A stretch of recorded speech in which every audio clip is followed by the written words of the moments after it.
Welcome everyone. Are you coming to the party later? Bring lots of food and drink, as this global party is going to be running for quite a while. Our blessed, gorgeous soul that is Meghan, the Duchess of Sussex, has been victorious in her legal battle with the UK press. In this case, the Daily Mail. But, as we all know, all the other Tabloids joined in on the pylon with salacious glee. The UK tabloid industry is used to using whatever tactics bring in the dollars in terms of content in their articles. The industry is on its knees due to reducing revenue, and the tabloid who managed to hold their head above water for a while with gossip and rumour mongering found a victim that would stop the hemorrhaging of advertising revenue and low clicks and interest in their gossip and rumour-filled tales, that they could see the dollar signs before their eyes of paths paved with goals. Each of those goals would bring in the dollars. Their chosen victim was a new resident of the UK and was also a new member of the UK royal family, and more importantly was a person of colour and female.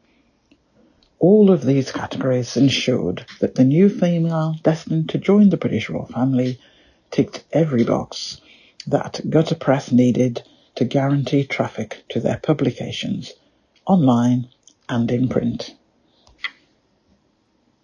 Within days of the news of Prince Harry's girlfriend entering the frame, she became a target for the means to generate income.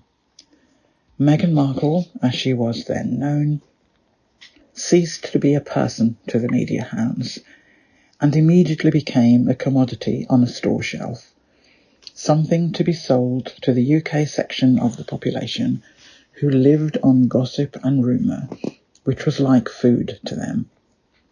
Absolutely no concern about the impact that this may have on their chosen victim. Women entering the royal family are not considered anything of value other than producing heirs, and if they entered and married someone who was not in line for the throne, they mattered even less. Those people were like background noise. A female destined to be linked with the most popular person in the royal family, next to the Queen, at the time anyway, was a wholly different ballgame.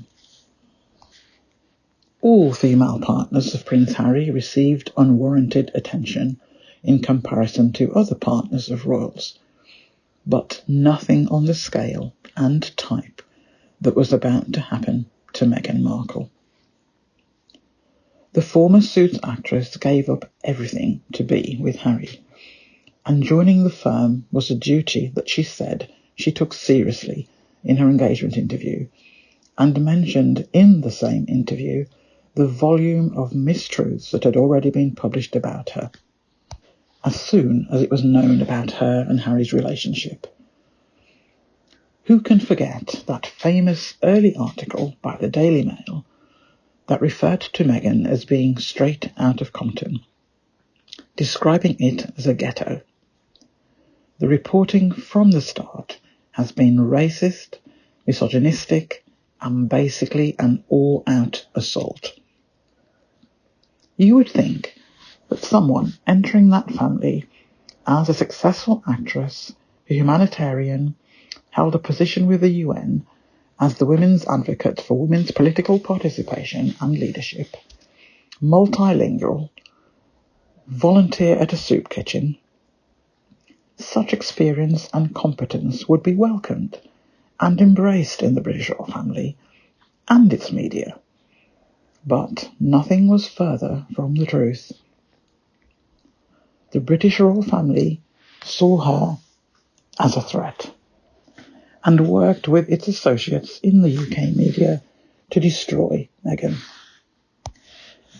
and to ensure that a marriage never took place.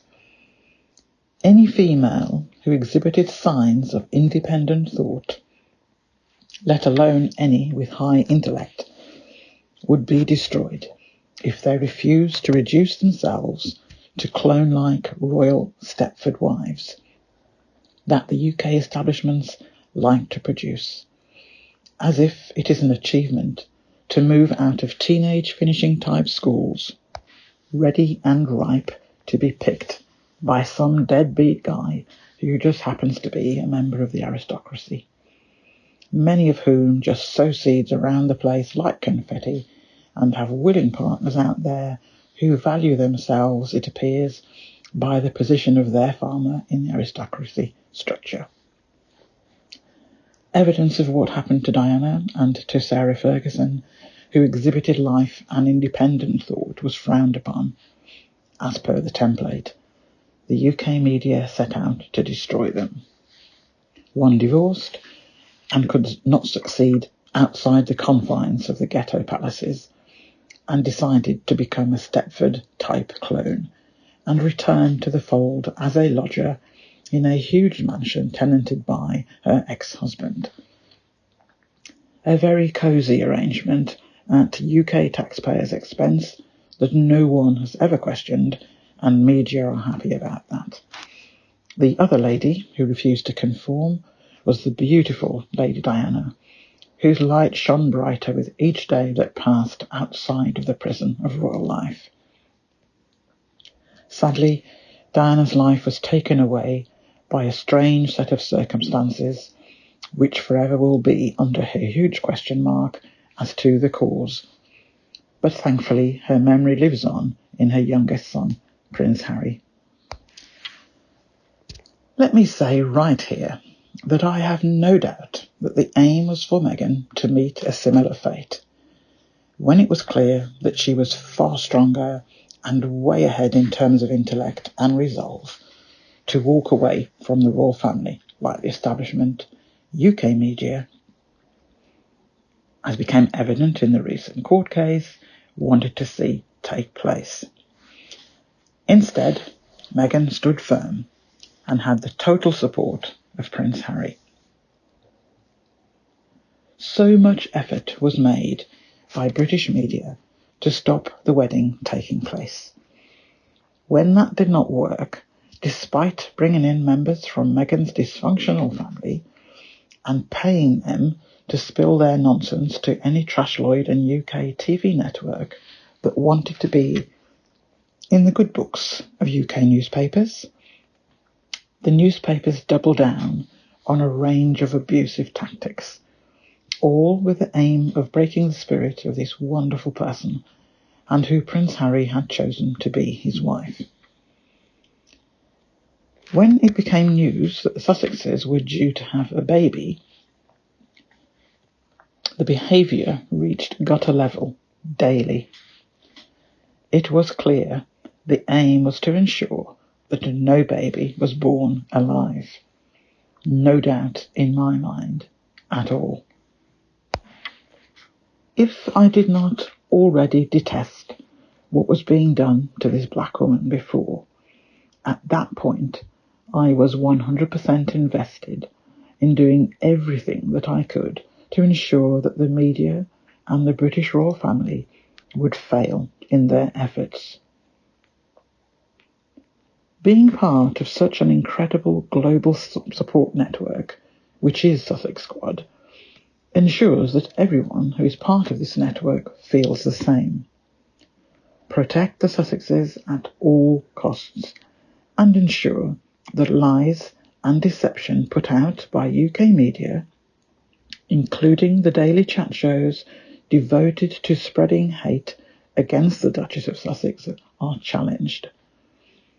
It is clear that the instruction to the media came from the palaces, and we all know which one is the most involved.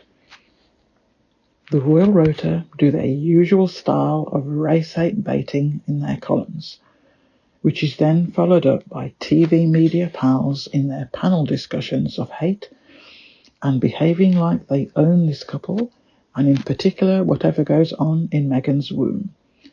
And that is all backed up by wannabe media clowns spouting hatred on radio networks. Like clockwork, they all come out from under their stones with their hate-inciting language.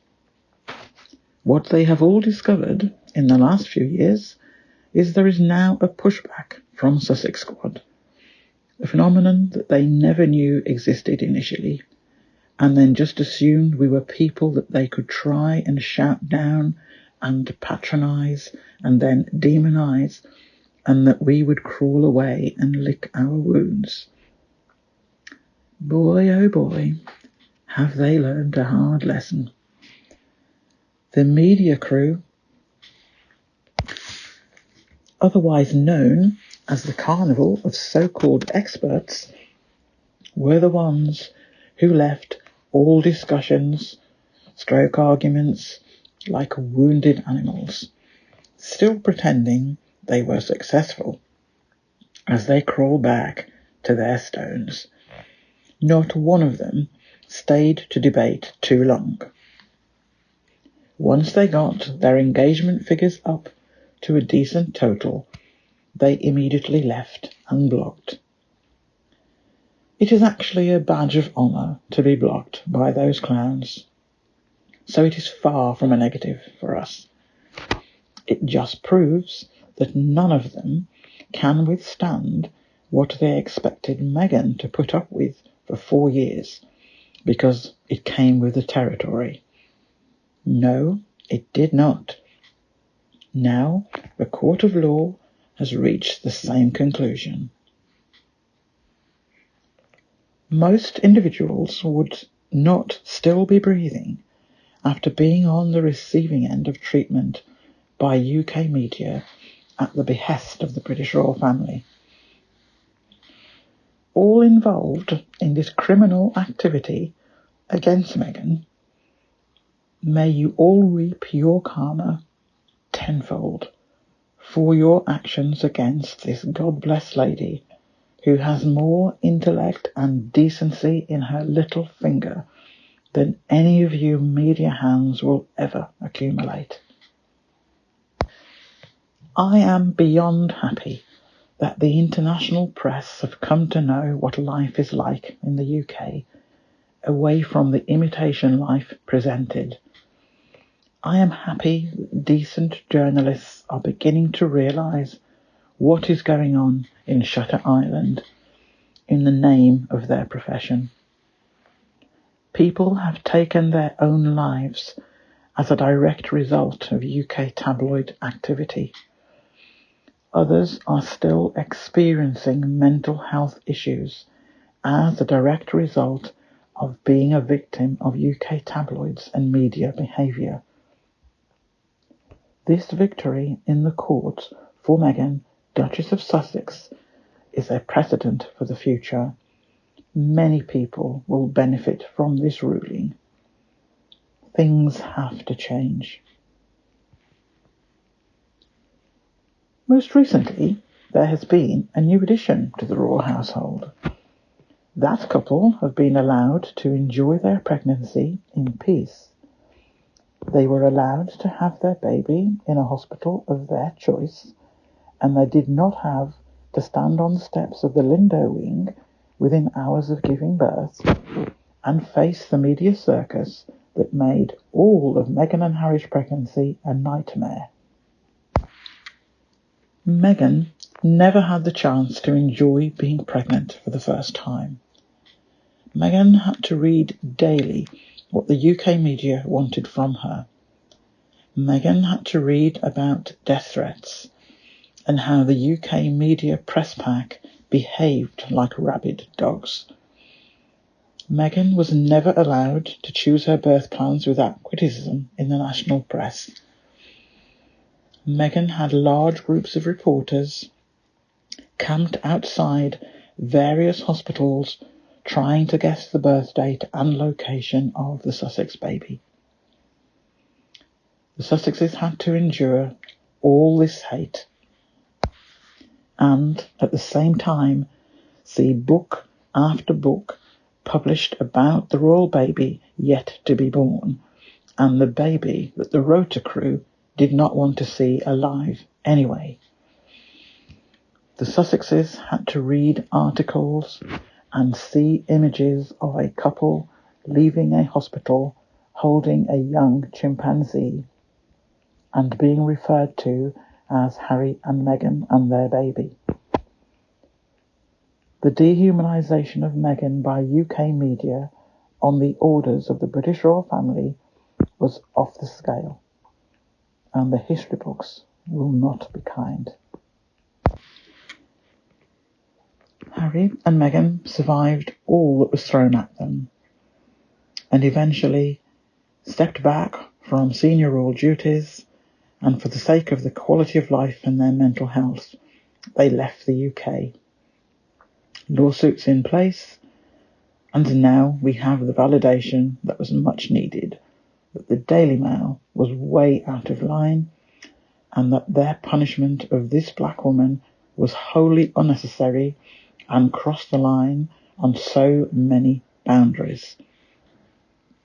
The number of hate groups who have tried to harm this family, the amount of social media platforms, including video channels and podcasts, spreading hate of this couple because they believed what UK media had been professing for the last 4 years, is an indelible stain on the UK and its monarchy and media and government. It is hoped that social media platforms will be tackled in due course, and in the interim that individuals working in the UK media be held to account for their part in this hunter and prey activity against Meghan and the continued lies and race baiting that has taken place. All of them, following this court verdict, should be looking for legal representation, because I am 100% certain that some, if not all, will be facing legal proceedings in the future, as anyone else would if they had undertaken these activities in other walks of life. I hope the carnival of so-called experts go away and learn about copyright and privacy laws, and really understand the meaning of those terms, because when most or all of you are in court in the coming months, you are going to have to explain your actions against the Sussexes and Meghan in particular. It seems you clearly assumed that being hand in glove with the British royal family was enough to protect you. You thought wrong. Once again, let me remind you, Sussex Squad is a lifetime support network for the Sussexes. We are not a fan group, neither are we a cult like the British royal family. We are a group of people based in many countries who is an army ready to come out and defend the Sussexes in whatever lawful method is appropriate. The intellect within this network and life experiences is beyond the comprehension of royal watchers and their associates, and definitely beyond the royal family itself. We are not going away. All the surveys and clandestine activities you are doing, trying to find out how you can replicate or buy such support, is nothing more than a pipe dream for all of you. We are way above your level, so don't even go there. You all played this game of hunter and prey, and you lost out. Big time. Deal with it. Sussex Squad is getting ready for a global celebration. Multiple virtual cookouts taking place over the coming weeks.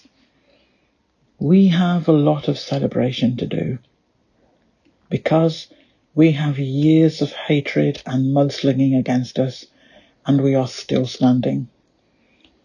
We are about to celebrate big time, but our shields are never far away.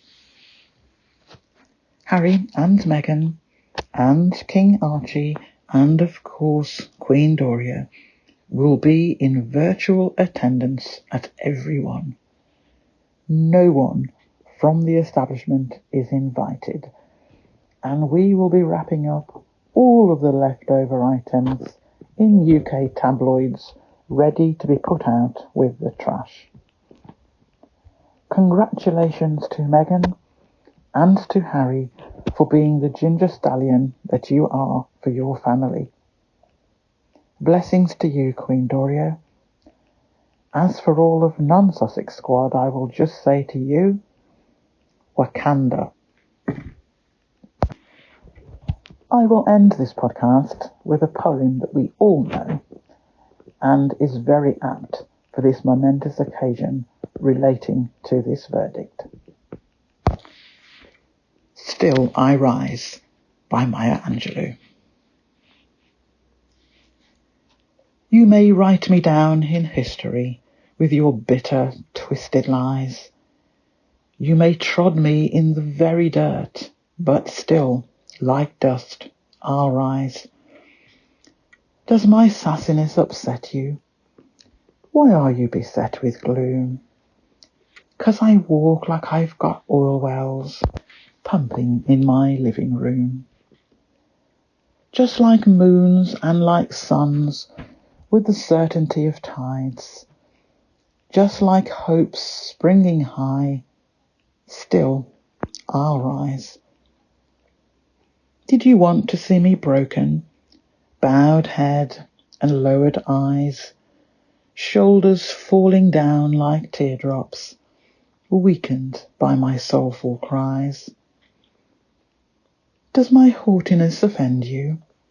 Don't take it awful hard, 'cause I laugh like I've got gold mines digging in my own backyard.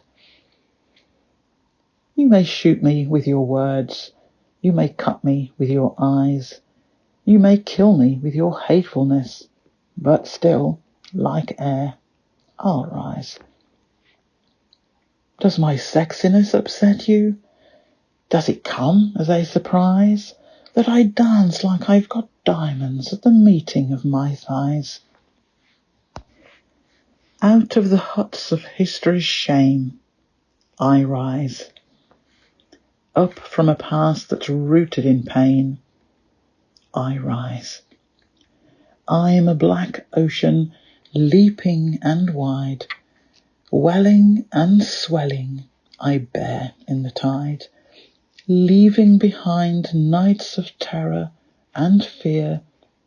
I rise into a daybreak that's wondrously clear. I rise, bringing the gifts that my ancestors gave. I am the dream and the hope of the slave. I rise, I rise, I rise. And that's me, Ivy, signing off for now. Bye.